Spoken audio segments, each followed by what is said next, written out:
again, when we use the word African, we use it as an ideal here. We use it as an ideal way of living. Not what we see now in post-colonial Africa, but there's still remnants floating around. Not just in Africa, in you.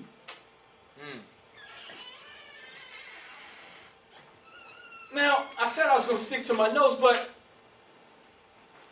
you must understand that everything in you you have good in you. You don't have to turn back the clock and look all the way back to Africa, because you are African. The one thing that Africans did was create. And if all you do is rehash on what our people have done, you are not doing what Africans have done. That's right. They have created. You don't have to walk around looking like Amenhotep IV because you want to bring monotheism back to the universe, Akhenaten, the 18th, 2000th. Again, because we're using everybody else's thinking but ours. We study again without reflection and validation. We have become consumed by television.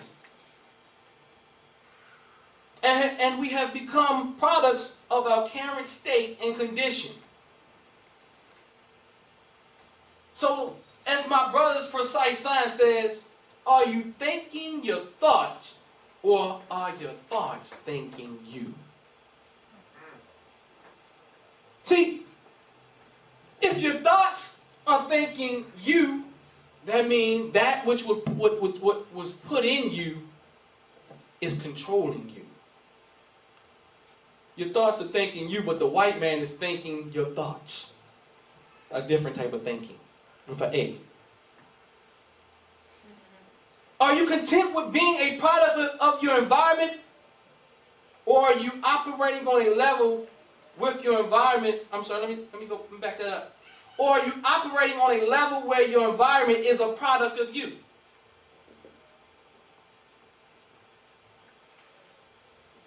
Did y'all get that?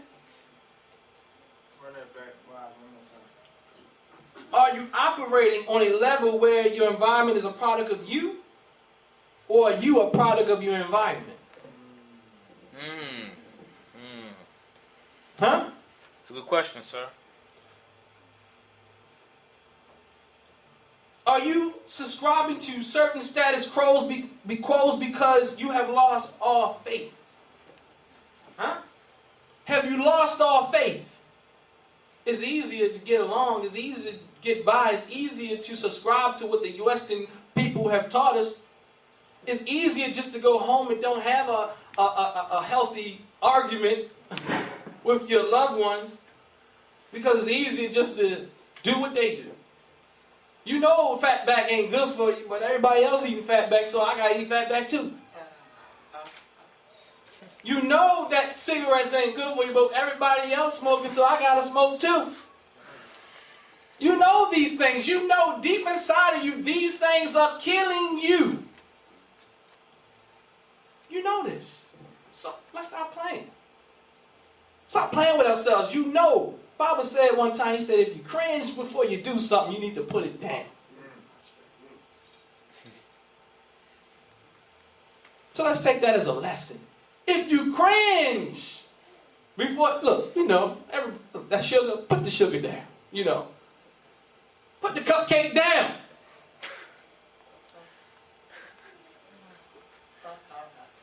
You know, do these things, you know.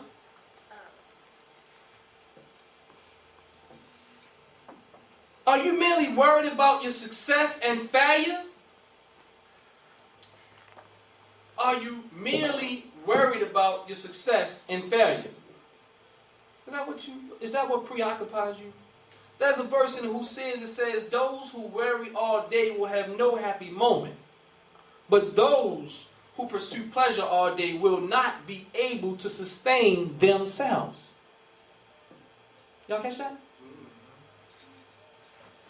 Do you put the collective goals aside because you have been trapped in an ideal of individualism? Huh? Are you caught up by what the world is doing?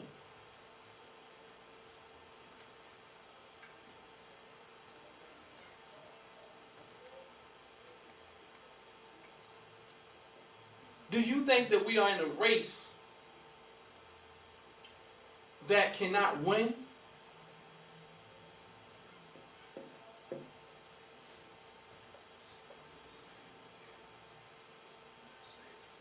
Do you think that we are in a race that cannot win?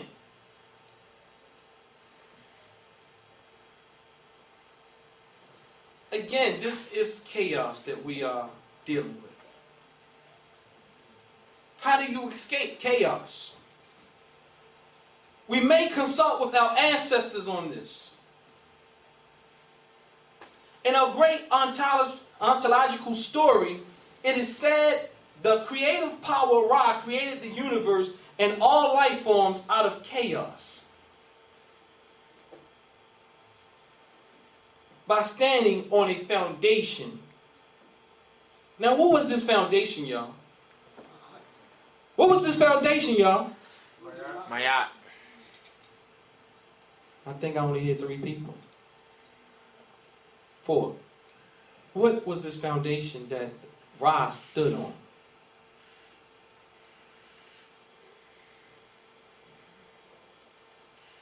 This Mayat that you're speaking about is missing in our lives. I'm still going slow, y'all. Y'all still with me? Ashe. I'm going slow. My sister laughed. She said, yeah. But I want to make sure that I'm getting it.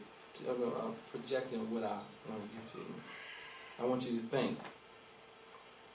Again, this Mayat is what is missing in our lives. But not only are we missing Mayat, we are missing Jehudi. Jehudi. However you want to pronounce it. You know? Some have a J, some don't. I hear people fight over these things. So I have to say it both ways for you guys. That the Greeks later called Thoth. It doesn't matter what the name is, the principles behind the name. This ancient Netta Jehudi Jehudi.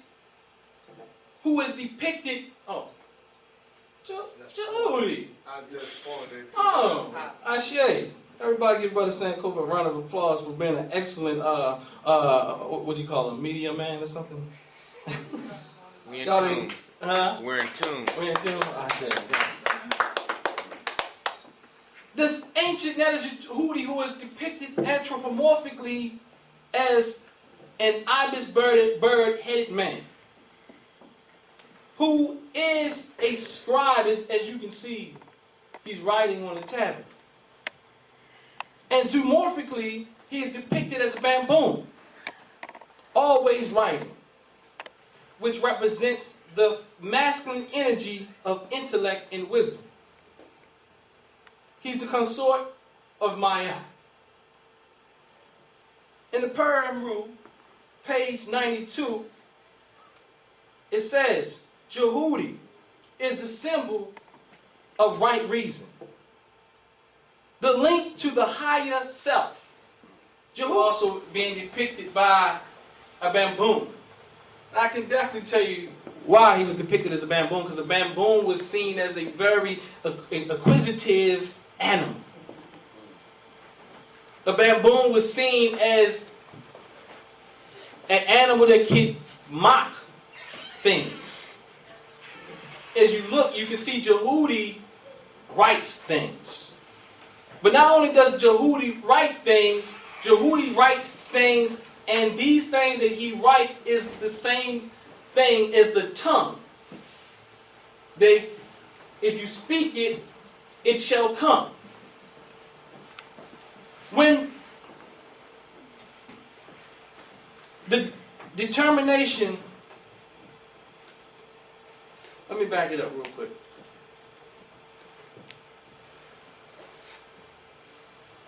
Jehudi is the symbol of right reason. again. The link to the higher self. When the determination to pursue the divine arises, the struggle becomes a holy war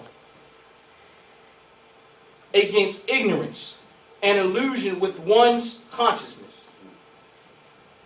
If this process is not understood as a struggle to overcome anger, hatred, bigotry, jealousy, etc. within oneself, the energy struggle becomes directed to the world outside of oneself in the form of political, religious, social, ethnic, and gender conflicts. So if it's not understood as a struggle, if you don't understand this struggle, this is what will come forth. Anger, hatred, greed, bigotry, jealousy. And it will come forth in your political, religious, social, ethnic, and all other activities. Maya can be defined as truth, justice, balance, harmony, order, reciprocity, propriety, and so on. All the essence which are interrelated. Truth is justice. Justice is balance. Balance is harmony, and harmony is propriety. These concepts, these principles we are clear on. But we must regain the aspect of self-determination. We must, again, pick up self-determination, which Jehudi represents, which Kujichagalea represents. Y'all with me? Ashe.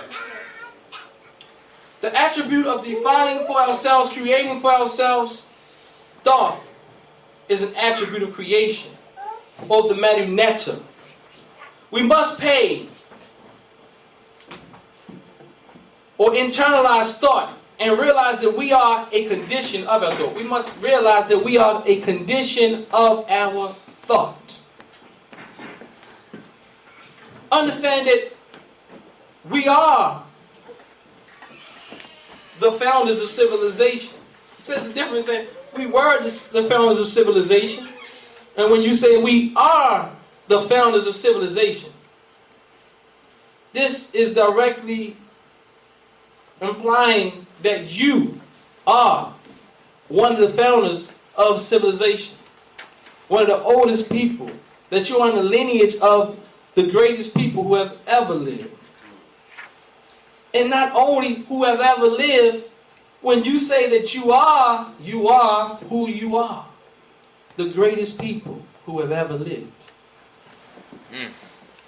This isn't said just to make you feel good. This is said because if you add the facts up, this is what it is. At least the people with the greatest good. You know, we spoke about that 2 weeks ago. You know, some people are wickedly great, right? Ashe, yeah. They're wickedly great. Yeah. So, some of the principles, before I wrap this up, I just want to go through a few of the principles of thought. The control of thought. You must be able to control your thought. Principle number 1. And there's 7 principles. No, I'm sorry. It's 10 principles. There are 10 principles that exemplify thought. I mean, Jehudi. I'm saying the Greek now. When you control your thoughts, the stuff that you used to do don't interest you any longer. Y'all heard that in church. Amen. Y'all heard that before? Is that one of the principles? Yeah. The principle is the control of thought. Control of thought. But when you control your thought, the things that you used to do, come on, Sister Marilyn, help me out. What they say in church? I ain't what I ought to be, but I'm not what I used to be. Right? So you shouldn't be what you used to be. You should be always in the pursuit of elevating. If you look at yourself this time yesterday, you should be better. That's what I was going to say last year. You should always elevate your consciousness.